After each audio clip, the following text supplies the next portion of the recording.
Hey, She Slayers, and welcome to another episode of She Slays the Day podcast. I am your host, Dr. Lauryn Brunswick, and I am back.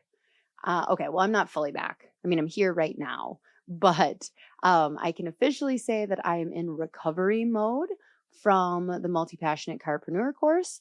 Like I have been telling you guys for the last couple months, I have been pouring every minute and ounce of energy that I had into making that awesome. And even my family is like, "Are you okay? Like you feel like you're pulling back?" And I'm like, "Well, I'm just busy. I'll come back." So it is the first week officially after that, and yeah, I'm recovering. So wondering, Kirby and I were talking about just some of the things that we'd learned since, this is actually our third course that we've done, first successful one. I mean, the other two were fine. They were fine. But as my therapist would say, I'm artificially hard on critical of myself.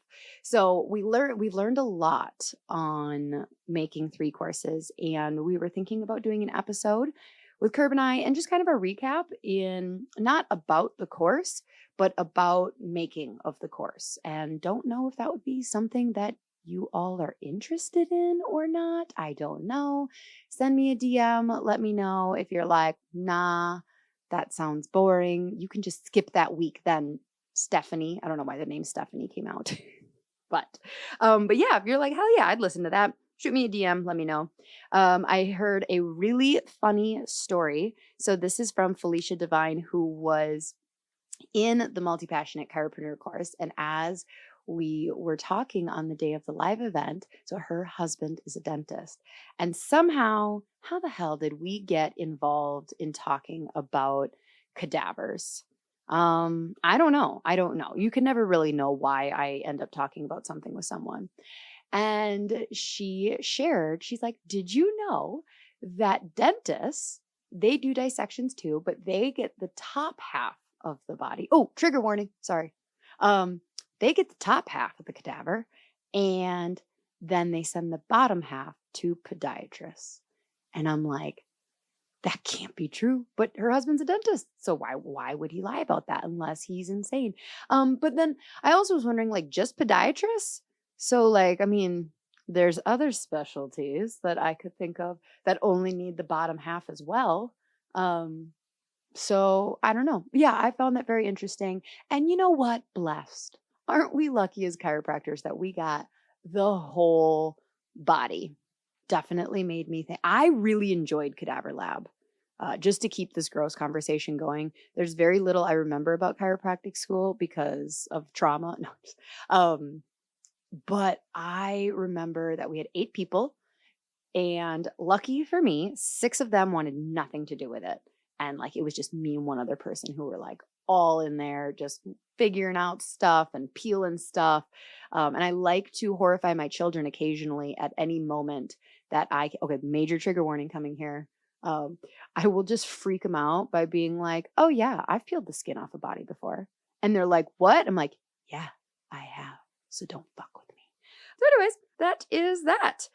I would like to give a shout out to our newest Patreon member, Alexia Ricard. I don't know if that's how you pronounce your last name, but I said it, Ricard.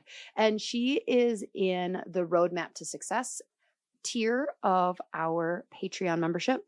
If you are a startup and looking for all of that advice on what to do that first year, then I really recommend you check out the Roadmap to Success, monthly live calls on topics that you need to know your first year as you're starting up. So check it out. Last update. What do we got here? Oh, yesterday. So I don't know when this is coming out because Tony Evil doesn't tell me anything. But I did a interview with Eric Kowalski and Tony Ebel, PX and Sked, shout out to 2 of our sponsors on the podcast on social media. So there is going to be a summit coming out. I'm going to be on it. It's going to be great. Tons of information in there. So I will make sure to let you know when that comes. And then, like, I don't know, we're a couple of weeks away from the TRP, the Remarkable Practice Seminar in Orlando. Oh, I'm super excited. Okay. So I was interviewing Dr. Sharina yesterday. Why can't I think of her last name? Oh, it's blanking me. But anyways, her episode will be coming out soonish. And she does network. And we were talking about network. And I was talking about how I've never had a network adjustment. I'll save that story for that episode. But I was like, wait a minute. I'm going to be, you're in Orlando. I'm coming to Orlando. So I might be trying to hook up with her to get my first entrainment. And you will learn in that episode why they're called entrainments. I mean, I don't know if I got a great answer, but anyways. So let's talk about our guest today. So we have a non-chiro on, and her name is Sarah Greener, and she's got a delightful accent. You're going to love her. And so for many business owners, we feel like we've never got quite enough time for the things that count. And Sarah Greener, has developed a framework based on her own business journey to help busy, stressed out, and overworked business owners reignite their passion for business by helping them work on their business rather than in their business. Delightful, fun, educational episode. I'm here for it. You should be here for it. You're going to like it. So let's take a moment and breathe and pray, and then we will get into it. Soften your heart, open your mind, allow spirit in. What message do you need to hear right now? Like, what is the universe? What is love trying to teach you, show you today? What trials and tribulations are showing up in your life this week? I often find that what the hard things I'm going through are usually a direct reflection of something that I've previously asked God for help on. And how I wish that when we pray for things like more time and more energy and just help, less stress, how God would just snap his finger and be like, there you go, bitch. You got it, girl. That's just not how it works, or at least so far in my 36 years, he hasn't done that once. So often it comes in lessons and opportunities, opportunities to work and become better. So I ask you, look around, count your blessings, and then see the areas in where you are being given opportunities, and ask yourself, what did you ask for? What did you pray for? What did you manifest? What did you call into your life that you are being granted this wonderful opportunity to become a better human? Because as I like to describe the podcast, that's the goal here. We're all not necessarily chiropractors. We're not all necessarily women. We're not all necessarily owners. We're not all necessarily spouses or Christians or parents. But if you're here with me every week, you are showing up for honesty and vulnerability and lessons so that we can continue to be better people, so we can love better, so that ripple effect can continue to change lives all around us. In your name we pray. Amen. Okay, here is my conversation with Sarah Greener. Enjoy. Who joined first? That's so weird. Yeah. Okay. All right. Well, I'm recording. I'm the host now. I'm back in control, Sarah, trying to take over my podcast. I know. Oh my goodness. I spoke at someone else's thing the other day and they gave me power while I was presenting to like drive. And then when I finished presenting and the host was still talking, I was still like spotlighting and pitting people. And then she was like, who's doing that? I was like, oh, that's me. You gave me the power. And so I'm using the power. You gave me power and you didn't explicitly say I don't still have the power. So I'm going to keep it. Sarah, do you know your Enneagram type? No. Oh, have you heard of the Enneagram? Yes, I have, but I don't know. No. Okay. It's a way I always start off podcasts because I'm always on my search for like, what should my cheesy saying be? Because I always hate being like, welcome to the show, because it's not really my personality. And so I decided that I would start podcasts by being like, hey, welcome. Like, what's your Enneagram type? If you know it, because if you don't, I end up spending the entire episode trying to like diagnose what your number is. So if I interrupt you at any point and I go, I think you're a 7. Don't be I've heard of it, but I've not done it. So I use a thing called contribution compass. So I haven't heard of that one. Yeah, so I'm what you call a catalyst. So I'm like awesome at starting, great at the ideas, terrible at finishing shit. Okay, so already I'm thinking you might be an Enneagram 3 or 7. Yeah. I just got into human design. Have you heard of that? Yes. Yeah. Okay. I've had a little look at it and then gone, oh, this is a rabbit hole I could spend a lot of time down. So I'm just going to push pause and go and do what I'm supposed to be doing. So I just heard that one of the personality types, or I don't know what they would call it, is a manifesting generator. And I was like, yeah, that one. I don't need to do the test. That's the one I am, I'm sure. So the whole starting a bunch of things and then not following through that. Yeah. So what is your background? Like, by the way, this is it. This is the show. It's happening right now.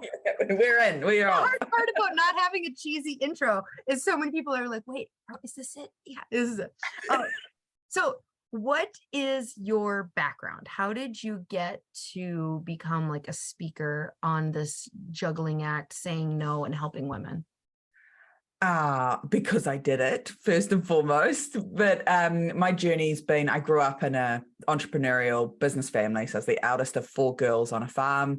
By the time we were 10, we were already picking up pine cones and selling them at the local I don't know whether you'd say gas station or petrol station, but like where you fuel up your car. And we made good money out of that. And then we used to go under the wool shed and we used to dig out the sheep poo and put it in bags and sell it to people for their rose garden. So like I was on that entrepreneurial journey from a really young age, and my parents are into business. And so all 4 of us girls got into business. My husband and I we weren't married back then, but we bought our first business in New Zealand when I was 25. So we'd spent some time in Thailand running some businesses over there. And so I was 25 and we bought a boat in the Bay of Islands to run cruises here. And it was our whole life. We socialized on it. We ate on it. We slept on it. We didn't have a house. We just did everything on the boat. And so business became this kind of all-consuming thing, which was great when it was just Johnny and I and no house and no kids. And so I stayed on that kind of work hard, get good results. It worked for us, right? We bought the business right before GFC. We survived GFC. Okay, hold on. I already have my first question. Don't worry. I warned you. What was motivating you early on? So like from that teenage to 20s, was it money? Was it? No, I don't. I think fundamentally it was I wanted to be a business owner. So up until I was 15, I was going to be a farmer, right? Grew up on a farm. I was going to just be like mum and dad. I was going to be a farmer. And then at 15, I had this, I'm going to be a business owner. And people used to say, what sort of business? And I go, it doesn't matter. I'm just going to be a business owner. And I think it was very much, I love the challenge of figuring it out. Like there's no set plan for it. There's no rules about how you have to do it. You just have to build something that's sustainable. And the whole game is that you take something and you make more money out of it than you invested in the first place, right? And so it was just that. It was just the challenge of it. And so it fascinated me how everyone did it so differently. Mm-hmm. Yeah. Okay, so you're sleeping on a boat. So yeah, GFC, we're sleeping on a boat. So I think at that point, then things started to shift a little bit in terms of what motivated me. Like this was a business that my then boyfriend, my now husband, and I could do together. We were going to live on the water. We were both total water babies. We love scuba diving. It was an adventure, and it was connected with people that were traveling from all around the world. And we'd just come back from living in Thailand where my husband's English. So we met on a beach in Thailand. He'd been over there for 8 years, loved traveling, loved meeting people from different places. And so did I. And so it just in the Krabi province. So on the... Oh my gosh, I'm so excited that you said funny. Okay, so my husband and I I may or may not have ADHD. We'll come back. We're gonna put a pin in what we're talking about. We went to Thailand and Kuala Lumpur. Yeah. And so we flew into Bangkok, spent a few days in Krabi, and then went to Kuala Lumpur. And we, to this day, because we've seen for Americans, we've seen a anytime I'm talking to somebody outside America, I'm like, okay, well, no, I've only been to 2 European countries. Sorry. But we traveled quite a bit and have seen amazing places. And we were just talking because we had our 12th wedding anniversary that Krabi, Thailand was our favorite place we've ever been to. Oh, cool. Where did you go?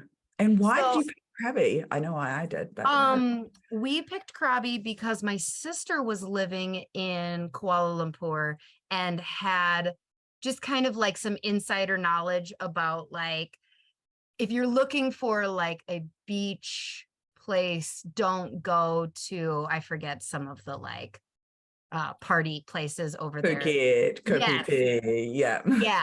And so I said, I'm just looking for, I want to be able to sit on the beach and look at those big giant rock things out in the water. And I don't want to, and she's like, okay, people around here say Krabi is where you go. Yeah. Yeah. Okay. So I went there because when I was younger, I rock climbed and I met friends out there.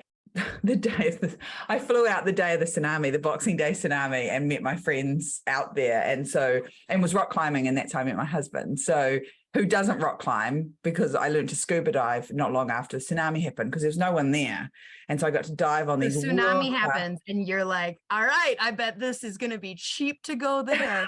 No, I was already booked. So 2 really good friends had been traveling around the world and I hadn't seen them for, I want to say nearly a year. And we were meeting there to rock climb for 6 weeks over our New Zealand summer. And so I was leaving on Boxing Day from New Zealand. And so woke up after Christmas Day and turned on the TV and I was like, oh my God, weren't there dead people everywhere? That was, oh my God. No, so we got there. We couldn't get out to the beach straight away, but no, it wasn't like that at all. It was trashed. Everything along the waterfront was trashed. And yes, there had been some loss of life, but nothing like further north. So nothing like PP, nothing like Khao Lak, because the beaches there, they're shallow a long way out in Krabi. So the wave broke a lot further out, but it did still did a lot of damage. So went, helped clean up for a little bit. And then basically the locals were just spend money. That's what you came here. That's what we need. We actually need you to keep doing the activities and that you would have done anyway. And so, a friend was like, we should learn to scuba dive. And I was like, okay. And so I did. Oh my God. Okay. So I'm changing my diagnosis. Currently we're working with a 7 wing 8 is where we're placing you on the Enneagram. Okay. Okay. So keep going in the story. Sorry. Yeah. Oh, good. So we'd been in Thailand. And so this was kind of this business that came up. I'd seen it with my dad when he was trying to convince me to not go traveling overseas. He's like, look, you can do the cool scuba diving thing here on this boat, and I was like, no, I'm still going to go overseas. But when we came home, Dad was like, you got to go see the boat. And so show Johnny the boat. And so we went up and looked at the boat with the intention of getting some ideas off this boat to apply to our kayaking business that we were running in Thailand at the time. And while we were on board the boat, the skipper / owner went, well, I'm thinking about selling because I own a island up in Indonesia and we're going to go and set up a turtle sanctuary. We're like, oh, that's cool. Now, if you think know anyone that might like to buy it, let us know. And I went, oh, we'll buy it. And we'll buy it. My boyfriend's like, well, with what? with what? We live in Thailand. We earn Thai baht, which at the time was 25 Thai baht, made $1 New Zealand dollar. We did not have the money to be buying a business in New Zealand. And 6 months later, we owned it and we moved back to New Zealand. Okay. So I have a feeling just talking to you for the last 10 minutes that I can fill in a lot of dots as to how you got to a place in your life where you needed to learn how to say no. Mm-hmm. Yeah, I get bored and then we bought another business and then I get bored again and we do it again. Bored's probably the wrong word. I just feel like passionate is the word we use over in America. Yeah. multi-passionate. It can often get confused with ADHD. I believe they're very like interwoven of like, I'm bored. Start a business. Yeah. So we ended up, what happened? We had bought a second business, which was on a booking office, and then we set up an online part of that because it's kind of that era where things were going from being physical to being much more online. So we set up the online part of it, and then over this journey we got married, and then we had a baby, and then when the baby was about 6 months old, we got another business. So this was with my family. And so this business, much bigger restaurant, and then decided to develop a big project alongside it. So project managed a big build. So we doubled the size of it. So we went from 200 seats to 400 seats with an outside space. So now we have 4 businesses. The team at the restaurant went from having a team of 9 people to a team of 90. It felt like overnight. And I went, oh God, I don't know. And this is the thing I felt least strong in my business journey, was leading people and managing people and getting them to do what we need them to do to make the business run. And so I went, I'm going to go and do a coaching course, because I saw this person speaking on stage, and he was kind of holding 3,000 small business owners in, where were we? Phoenix in Arizona in the States, like all of these business owners in his hand. I'm thinking, God, if they're all like me, he's doing such a good job to keep us on track and doing the thing he wants. I was like, I need some of those skills. So I looked him up, and I ended up doing a 12-month coaching course, which resulted in having to do some pro bono coaching, which turned into paying clients, because after they'd had some free coaching, they were like, well, how do I continue this? Can I pay you for this? And I went, sure. So now we have 5 businesses. And things are starting to get a little crazy. In fact, before I started coaching, things were getting a little crazy, but I'm now working somewhere between 60 and 100 hours. Like 60 hours a week was a good week. But 100 wasn't unusual. I had a baby at home. And you had a baby. I had a husband at home, and it got chaotic. It got ridiculous. Did your body start to like shut down? Like, what did you start to notice? Like, what were some of the signs that were like, this isn't working? Oh, I thought it was normal. I was convinced that working harder and harder was how people got ahead in business. Like, I'd grown up in a family where hard work got you ahead. And so I was convinced, I had this set of beliefs that said, this is the thing to do. For a long time, I thought it was okay. And it wasn't until someone pointed out to me that they'll go, oh, what's most important to you? And I'd go, oh, Johnny and Scarlett. And they go, okay, cool. So how much time do you spend with them? And I'm like, a little bit. Like, let's have a look at your calendar and see where the time is that you spend on your marriage and your parenting. And I was like, well, you're not going to see it. Like, there was no time in my calendar for that. And let's have a look at where you spend your money. And I was like, we're also not going to spend any money on that. We just spend it on, at that stage of the business. And I was quite involved in a community, doing some community work. And he was like, they're not your most important things. I was like, they are. And he's like, they're really not, Sarah. Because where you spend your time and your focus and your energy and your money is on the things that matter most to you. And you can tell me, stay in there and say, these are the most important things all you like, but they're not. And I felt like I'd been like punched in the chest. I was like, no, that can't be true. I want to be a great wife and a great mum. I want to be, and a great businesswoman. I can be all 3. And he's like, you can, but the way that you're doing it, one, is not sustainable because you're not looking after your health. Because again, I thought it was normal to only have 5 to 6 hours of sleep. And even that was unbroken, but I would run on caffeine all day and then a few glasses of wine at night to go to sleep. I would alternate between doing way too much exercise and none at all. None of it was healthy. And, I wasn't, you can't regulate your emotions when you're like that. You don't do any of the right things. And it wasn't until Scarlett, when she was 5, so 5 years ago now, on Christmas Day. So the restaurant, we had it all set up, and I was just going to pop in and check on it. We had 25 front of house staff working that day, popped into the restaurant, and 5 no-showed to work. And so I ended up working, and I called my husband. I said, can you come down and help us? And so we were there working all day, and Scarlett was with a babysitter, and she called at about 7 o'clock. She called Johnny, and she always was awesome at going to bed. Like, read her a story, she's out like a light. She was awesome. And this babysitter was like, she's not going to go to bed until she talks to one of you. And she talked to Johnny, and she said, Dad, next time you and Mum have to work on Christmas Day, you need to tell me, because Christmas means you're supposed to be here, not at work. And so you need to tell me if you're not going to be here. And Johnny was like, oh my God, my 5-year-old's wiser than us. And he was like, I'm going home. And so he went home, and I worked until 1 o'clock in the morning, and I came home to Scarlett and I gave her a hug and a kiss. She was sound asleep. She wouldn't remember it. And I said, never again. Never, ever again. And it wasn't until that moment that I recognized just how big an impact it was really having on my relationship with Johnny and Scarlett. We'd made some changes before that, but that was the significant point at which I went, no. And it took someone else to tell me. I couldn't see it myself at all. Now I can look back, I look at the photos and go, oh my goodness, I was so unhealthy. It was crazy.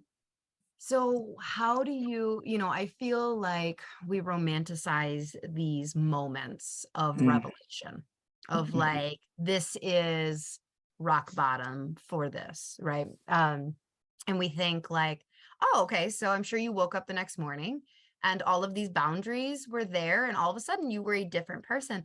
So like, I know that didn't happen. So how did you, when you realize like, okay, I might be a little bit of a workaholic? Yeah. So I think this was, and we talk a little bit about it in the work that I do now about feather brick truck. Like, this was my truck moment where I was like, wait, what did you just say? Sorry, your accent just kicked in hard. Feather backtrack? Feather brick, like a house brick, like you build house out of. Truck. I know. We squash all our vowels in New Zealand. So feather brick truck. So the universe will send you a message, and it's a gentle message, right? And it says, hi, Sarah, maybe you're working too hard. So potentially my first feather was after having Scarlett processing payroll while she's sitting in the bassinet next to me in the hospital. Like, that probably should have been my first message. I was overworking.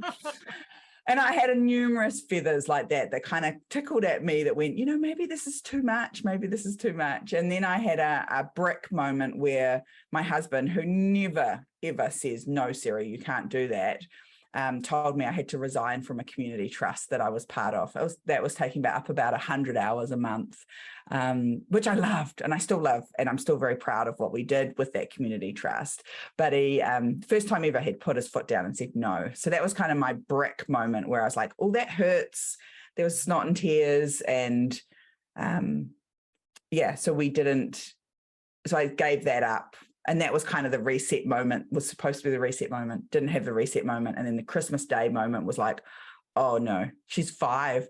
And about the same time, someone else said to me, you get 18 summers with your kids if you're lucky.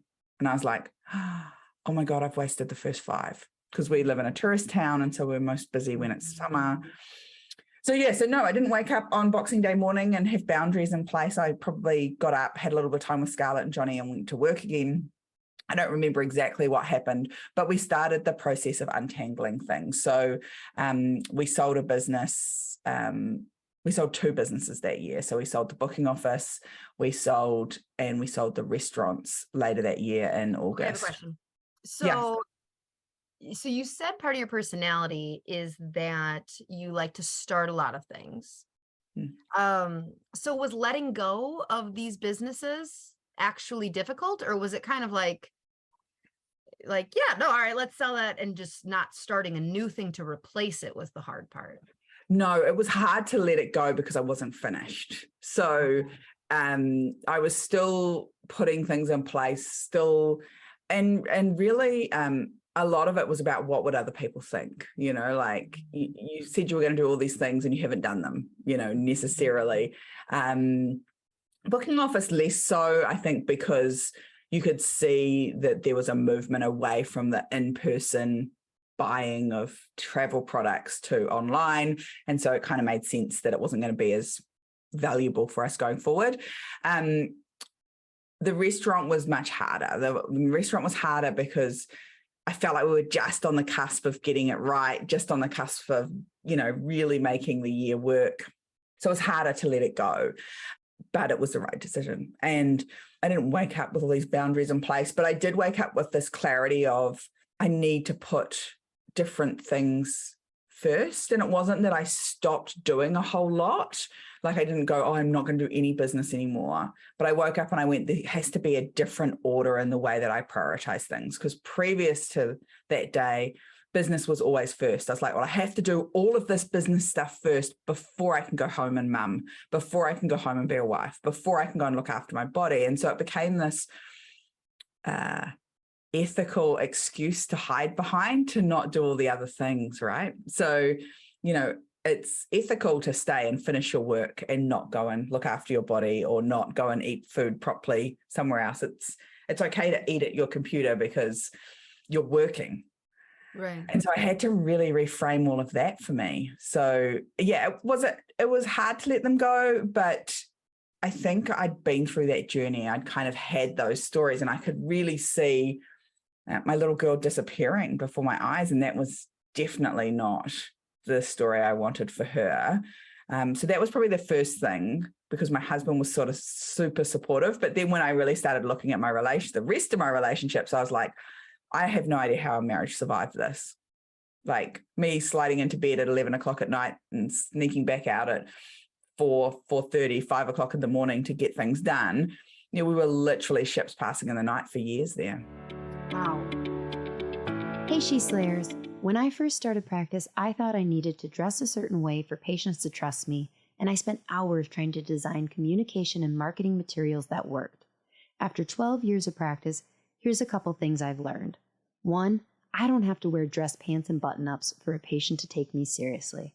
And 2, why recreate the wheel when a design professional has already done all the work for me? Well Aligned offers solutions in both of these categories. They have the coolest and most comfy chiropractic shirts that will showcase your personality, as well as beautifully designed communication and marketing tools to help drive new patients, get more referrals, and gain better retention in your practice. From the best chiropractic apparel to modern patient education materials, Well Aligned has you covered. All She Slayers get 10% off plus free shipping on orders of $75 or more with promo code SheSlays. Visit www.wellaligned.com to save.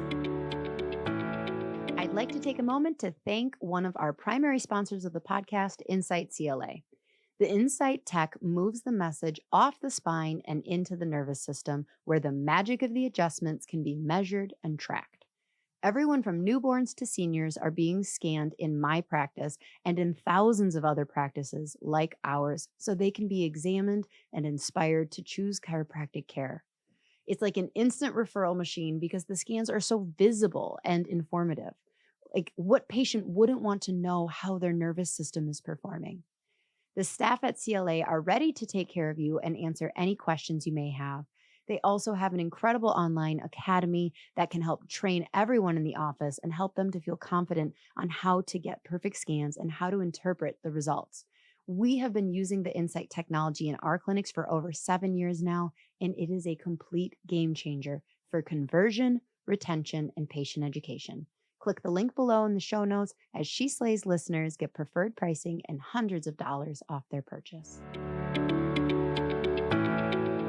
Hey, She Slayers. I just wanted to take a moment to ask you, have you heard of PX?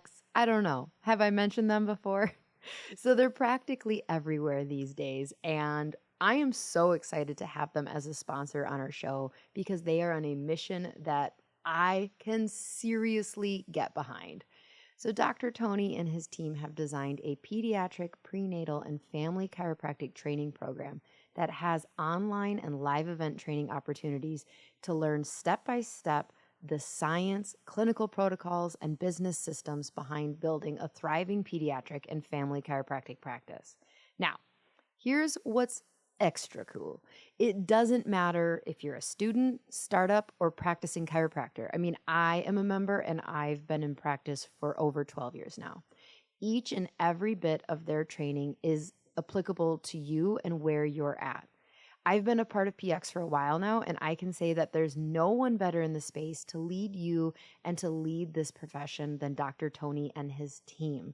If you want to take your practice to the next level in serving more kiddos and families in your community, then you must check out PX. I will drop a link in the show notes so you can head over to thepediatricexperience.com and let them know She Slays the Podcast sent you there for a special little bonus. So then what came next with the boundary? So I'm just picturing letting go of these things, being like, okay.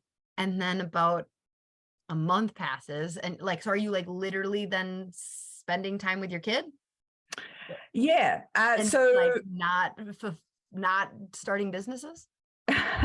not inside a month. Like, and I think that's the thing, like none of this, it's not easy to unpack it when you get into a place like this. Like you can't just cold turkey go, right now I'm working 30 hours a week and everything else will be fine, because you've built this environment where everyone's reliant on you. I'd created this learned helplessness in my businesses where I was the solution to all the problems. They had to come and ask me. They had to come and, they couldn't figure it out themselves because I had given them the easy route, which was I would always give them the answer. I would always be there to back it up. If someone didn't show up to work, I would be there to fix it. So that was going to take some time. And I think the big thing for me was recognizing what's the life that I wanted to have 10 years from now. Yes. Yeah, because that made it easier, because you just kept looking at it going, I'm just slogging through this. I'm not getting any closer. It was going, what do I want my relationship with Johnny to look like 10 years from now? What do I want my relationship with Scarlett to look like 10 years from now? What do I want my relationship with myself to look like 10 years from now?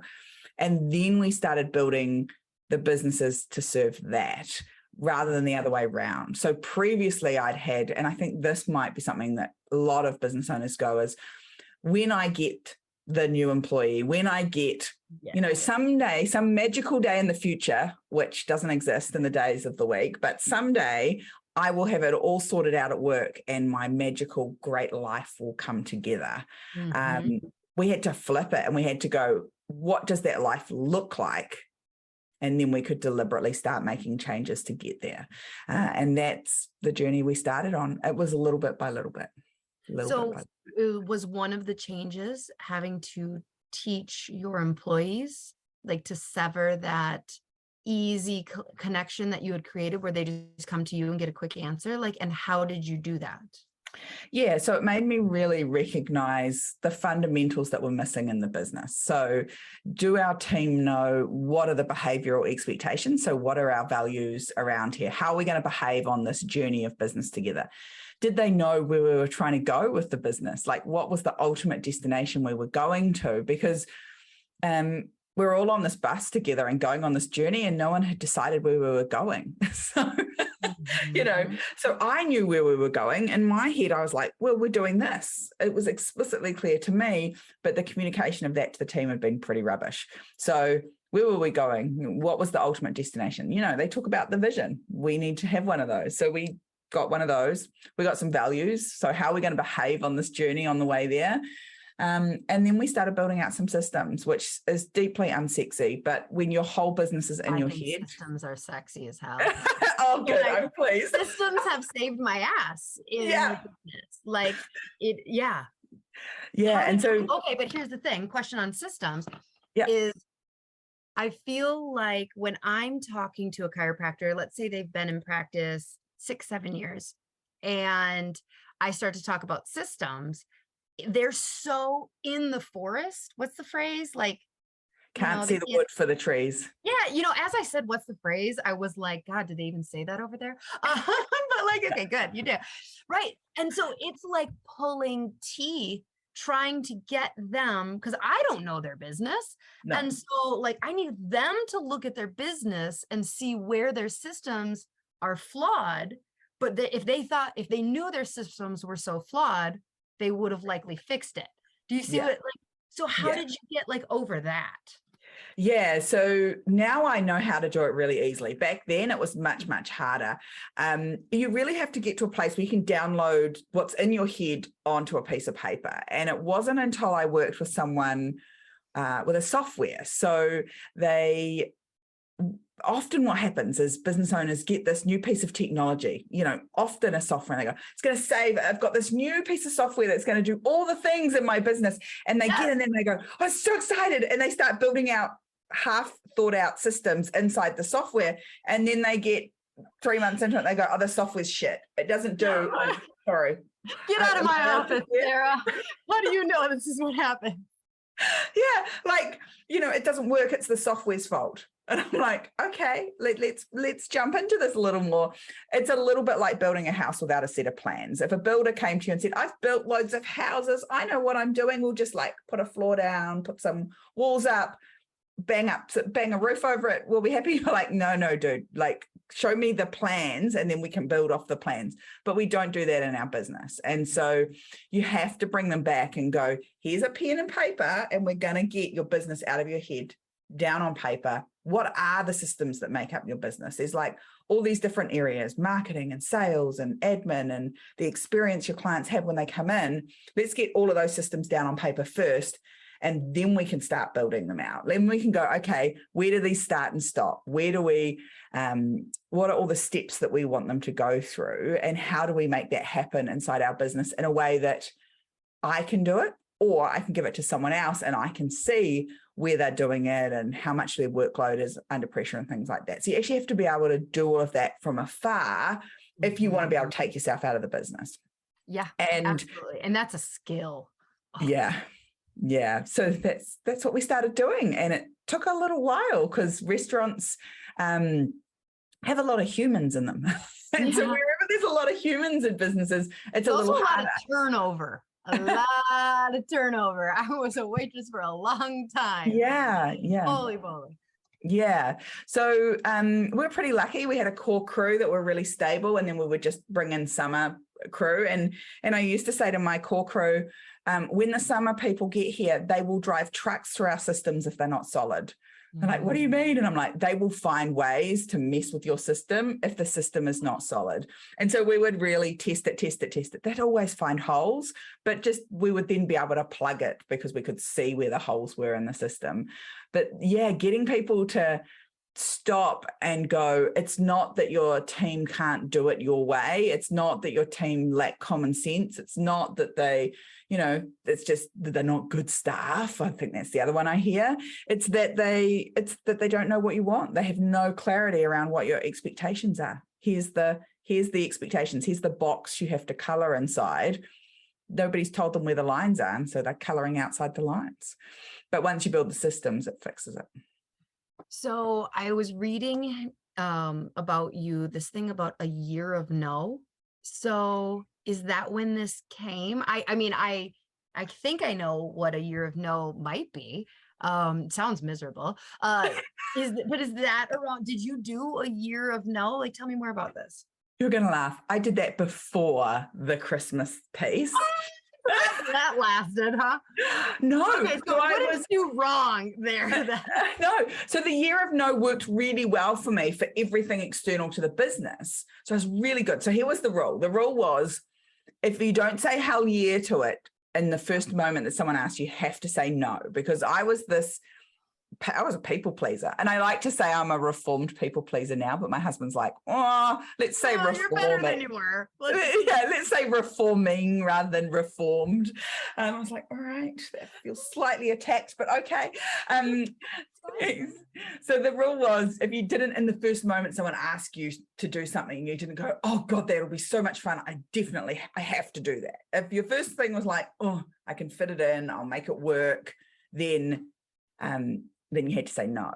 And so I did that for a year. And because I'd resigned from this community role that I had, and I'd got used to doing not just all the business stuff, but a whole lot of stuff for the community as well. And I loved it. And saying no to that was really hard. And in the first little bit, I got so many negative reactions to my no. I was like, I don't understand. This is my time, my actions, my money, my everything. I'm allowed to decide what I do with it. But people were really offended. Literally, so I know you know this with the work that you do, but how did you say no? Like literally, what were the words that, or the email that came out of you to say no? Because I feel like I am a people pleaser as well. And so it's like, oh gosh, oh, I would really, really, really love to. And if only I could, like I'll get asked, to go speak somewhere. And I was like, oh, wow, that's in the middle of Christmas season and this and that. So like, what did you say? How did you turn people down? Yeah, really good question. So people will say, just say no, Sarah. And I'm like, it's not that easy. It is not that easy. So I used to say things like, hey, thanks so much for the opportunity. I don't have the capacity for that right now, was one of my things. So I don't have the capacity. I'd be really interested in that, but it's going to be like 12 months away before I've got capacity for it. And people go, okay. Or someone would ask me to help out with something and I'd say, look, I'm already committed. Or I'd say, I started off saying, let me check. So it gave me space to walk away from the question. Okay. And then come back and give them an answer so that I didn't have to in the moment. Because in the moment I was like, yes, sure. You're talking about like conversation. Yeah. Yeah. In the conversation, I'd be like, let me check. So they'd go, Sarah, can you help us out with this thing on Saturday at da-da-da-da? And I'd go, let me check and come back to you. And so that gave me the capacity to go away and go, okay, does this align with what I'm trying to do right now? Or is it a no? And I wouldn't, deep down inside that it was a no in the first moment you were asked, but it wasn't a hell yeah. It wasn't a hell yeah, right? So I had to go away and process it and come back and say, look, I'm already committed this weekend. Sorry, I can't make it. Did you feel okay? But sometimes being committed when you're trying to take care of yourself is like, it's easy to be like, oh, I forgot. We have a wedding. I can't. Yeah. That's different than, oh, I forgot. I'm doing nothing Saturday. And that's how I never used to tell them what I was doing because often it was that. No, I just said I'm committed. Like I'm committed to being at home with the family. I'm committed to. You would say those words? I'm committed to being. I know I'm committed somewhere else. I wouldn't say what it was. I would just say, look, I've committed to something else this weekend. And if that commitment was to me to rest, or the commitment was to me to hang out with Scarlett and Johnny, then so be it. I didn't have to. I think the big thing we think is we have to explain ourselves, and we don't. Yeah. Right. I don't have to they justify. Keep looking at you, you're like, what's your explanation? And you're like, you don't seem satisfied with just a no. Yeah. And so that's a thing that we have to get comfortable with, that discomfort, because that's us making it mean something. They don't need an answer. Like, it's us getting comfortable with that piece. And that took some time. Like there was a lot, like I bit my tongue a lot. Like, well, maybe I could. No, that is a year of no. And so I stopped doing lots of things. So, that year, but I let the business fill it up. So I got back all this time from all this community stuff and all these things I was saying no to, and the new opportunities, the new business opportunities. I said no to all those things. But then what happened was, which is what happens in all businesses, my business just expanded to fill up that time. And I was like, oh, I haven't actually won any time back at all. I've just filled it up with other things, because your business will always expand to eat all the time you give it, just like it will expand to eat all the money you give it. Yes. Yeah, that is so true, because I will see chiropractors, they get to this certain point where, they're working the full work week and they're adjusting. And then they're like, okay, I need to take a shift off so I can work on like marketing or this or that, but again, it just keeps filling in. And so it's like, you really, really have to have these boundaries around, like, so do you recommend like saying specifically what you're going to do with this time you get back so your business doesn't fill in? And how detailed do you have to get there? I think that's really going to depend on the individual. So it's taken me a long time to stop filling my time with, like, I'd get time back. I mean, I have to fill it in. And it took me a long time to learn I don't have to fill it in. There's there's space in my calendar now. Now, I block my space, which sounds ridiculous, but because other people have access to my calendar, it'll be a bit the same for your chiropractors. I imagine that a lot of them allow online booking and things. So if I want space for me, if I'm like, I'm going to like go outside and walk around the block, or I'm going to sit and read a book and have a coffee, or just do nothing for half an hour, like I block that in my calendar so someone else can't take that time, because other people are allowed in my calendar. For people that don't have people booking in their calendar, it's probably not so detailed. But I had to get, again, it comes back to that, where do I want to be 10 years from now? And 10 years from now, I want to be someone who has time to stop and smell the roses, literally, like stop and notice life, and stop and read, and stop and listen to the babble that my daughter wants to give me after she comes home from school, because she wants to tell me everything that's happened. I want to be stopped and present in that moment, and not have my head doing all my work while I'm listening to that. And so because I knew the relationship I wanted to have with Scarlett 10 years from now, I know the things I have to do right now to make that happen. Like if I want to have she was 5 back then, so I want to have a great relationship with my 15-year-old daughter, there are some things I need to be doing now to build that relationship. And one of those is learning to stop and listen and be present with her, because that's what we're going to want when she's 15 from her. Yep. So, and what do I want out of I still want to be married. So if you want to still be married 10 years from now, you have to have date night. You have to have some time to spend time with each other and talk, and not just be parents and business partners. You actually have to have time to have an intimate relationship together. So that was where the boundaries came from, based on, is this aligned with what I call my highest life priorities? And is it aligned with the vision I want for each part of my life, each priority 10 years from now? Because if it's not getting me closer to that vision for that life that I want, that marriage I want, that parenting relationship I want, that, me that I want, then I have to say no to it, or I have to find a way that it can get done without taking up my time, because that's the one resource I'm not getting back. I can always make more money, but I can't get my time back. So you kind of started to answer this, but I want you to go a little deeper for me. All right. So you seem like so if we use the initial filter of like, if it's not a hell yes, then it's a no. Okay. Yeah. What if you have the type of personality that says hell yes to a lot of things that maybe you shouldn't? Like, how have you trained yourself to really, what is the filter of what you allow back in now? Yeah. So I have one set of filters, and it's called my highest life priorities. And I figured out what those were. And you will always have time for things that matter. And that's the original point that we had that conversation right back at the start of this conversation, where, I was saying Scarlett and Johnny are my most important, but I wasn't making time for them. So I was just lying to myself. That's the worst lie you can tell, are the lies you tell to yourself. And so I had to go through and figure out, what did I actually want to be my highest life priorities? And they were me, first and foremost, because I'm a crappy mother and a crappy wife and a particularly crappy business owner when I'm not looking after myself, when I'm not sleeping properly, when I'm not moving my body, all those sorts of things.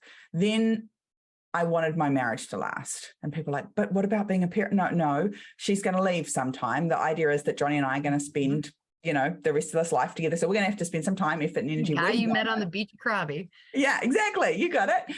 He was the next door neighbor in the jungle hut next to me. And then and then Scarlett, because I want to have a long relationship with her, even after she leaves home and doesn't require daily parenting. I still want to be a part of her life, like my parents are a part of my life. And then it was business. And they're very deliberately in that order. So now those filters, so I've got those 4 things that matter most to me. Everything else is a no. So if they're not aligned with that. And then what do I want those 4 areas of my life to look like 10 years from now? So then the second filter is, if I do this thing, is it moving me closer to the vision I want for my parenting, for my marriage, for myself, for my business? Yes, okay, I can do it. No, I can't do it. And then if it's impacting negatively on another part of the life, another one of the highest life priorities, then I have to, then you're getting a little bit more detailed, right? Then you're looking at the trade-offs. But generally, I have to be going, if I get asked to speak at Christmas, what's the impact of that on me, on Johnny, and on my relationship with Johnny and my relationship with Scarlett? Well, it's good for business, right? We know it's going to be good for business. People are going to see me. They're going to want to work with me, or they're going to want to know more about me. We know it's going to be good for business. It's definitely moving me there. But if it's negatively impacting those other three, where I'm going to be more tired at a time of year where there's lots of things going on, I'm probably not going to get well rested if I'm traveling. I'm going to miss out on, maybe I'm going to miss out on date night with Johnny. I'm going to miss out on time with him. I might miss out on something significant at school because it's that time of the year where we're doing lots of fun things, because for us, Christmas is our big summer holidays as well. So we're wrapping up the school year. That's right. It's like hot down there in the. Yeah. No, it's not hot yet. It's not a nice day today, but it will get warm. Will be at Christmas? Yeah, we'll be at Christmas. Yeah. Oh, weird. I know. It's weird. Yeah. And we live at the bottom of the world. We're going to be a little bit weird. So that was kind of the filter then. So because you can't get the life you want unless you're deliberately designing it and then moving towards it. You just get a life by default. And that's what I was living. I was living a life by default because I was saying yes to every opportunity that came my way and everything that everybody else wanted from me. And I had this life and this business by default, and it was crap. Because my guess is that you and your audience don't want an average life. They don't want a life by default. They want something bigger and more expansive and more spacious than an average life. And that's why they started working for themselves. And that's why they, got into the field that they got into. And so in order to do that, you have to go, here's how I get that spaciousness. And then you have to start deliberately working towards it. It's so difficult because a lot of times when you realize, like, I've gotten myself into this situation where I have this default life, you're tired. You're very tired. And to build your deliberate life usually requires doing things that are not the default, which are more energy. It's the getting up earlier so you can work out and not, just hitting snooze. It's the prioritizing water. It's the prioritizing meditation. Prioritizing date night. It's so many things where it's just like, oh, it would just be easier to just sit and watch Netflix and not do date night. Let's just call that date night, and so it's hard because you're so tired, but the thing to create the life requires more energy.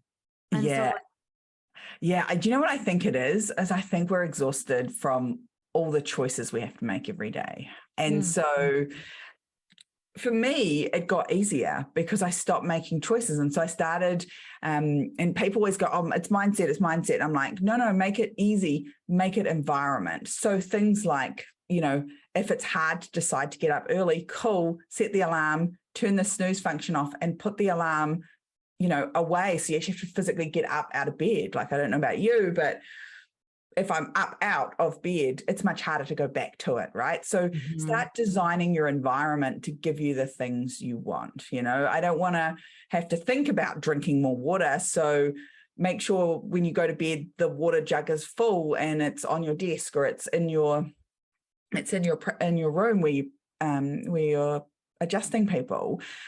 Make it easy for you environmentally. Put the keys in the same place.